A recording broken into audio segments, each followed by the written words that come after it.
Film স্টাইলে যে তরুণীদের বিয়ে করে আলোচনা এসেছেন এক বন কর্মকর্তা, আমরা শুনবো এই বন কর্মকর্তার কল্পকাহিনী। তিনি একজন উচ্চতর কর্মকর্তা হয়েও এ ধরনের কর্মকাণ্ডে কীভাবে লিপ্ত হচ্ছেন সামাজিকভাবে মানুষ জানতে চায়। বাগেরহাটের এক তরুণী আইনি লড়াইয়ের মধ্য দিয়ে এখনও বাগেরহাট আদালত প্রাঙ্গণে ঘুরে বেড়াচ্ছেন ন্যায় বিচারের স্বার্থে। আমরা জানবো সেই তরুণীর কাছ থেকে সেই বন কর্মকর্তার ইতিবৃত্তি। আমার সাথে ফার্স্ট পরিচয় হয়েছে, সে আমাকে মোবাইলে কল করেছিল।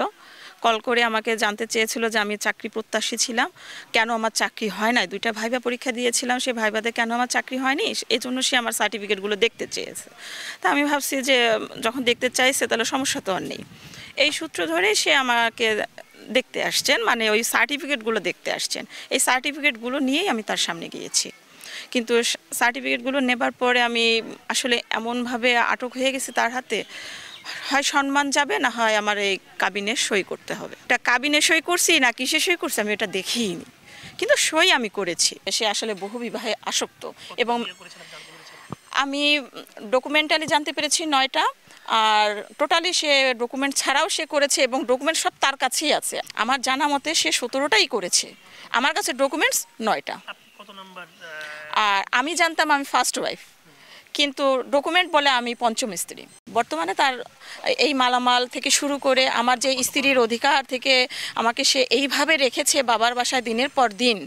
এইভাবে বিয়েটা হয়েছে পর হইতে তো বিভিন্ন চক্রান্তের শিকার আমি। তার পূর্বের স্ত্রীরা বলেন বা আমাকে বিয়ের পর থেকে বিভিন্ন নারীদের সাথে সম্পর্কের সাথে জড়িয়ে সে যা করেছে বা আমাকে যে অবস্থানে রেখেছেন, এসব কিছু মিলেই আমি মামলা করেছি। কেন? আমি ক্ষতিগ্রস্ত চরম আকারে।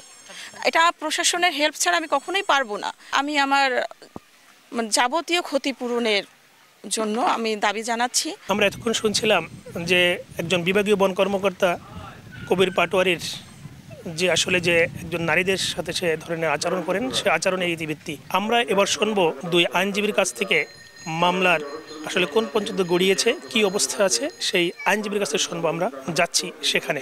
আমার মক্কেল মোহাম্মদ কবির হোসেন পাটোয়ারি চার্জের এগেনস্টে মহামান্য সুপ্রিম কোর্টের হাইকোর্ট বিভাগে যায়।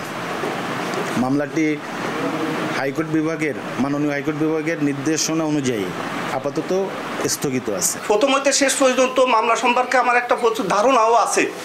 আমি আশা করি এই মামলাটা যদি সঠিক বিচার হয় তাহলে এই মামলার বাদী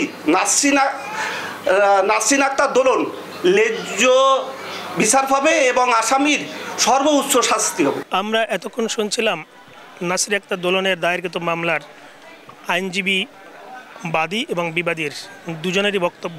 নাসরিন আক্তারের আইনজীবী বলছিলেন যে মামলা বিচারাধীন রয়েছে, শেষ পর্যন্ত ন্যায় বিচার পাবেন এই প্রত্যাশা করছেন। আলী আকবর টুটুল, সময় সংবাদ, বাগেরহাট।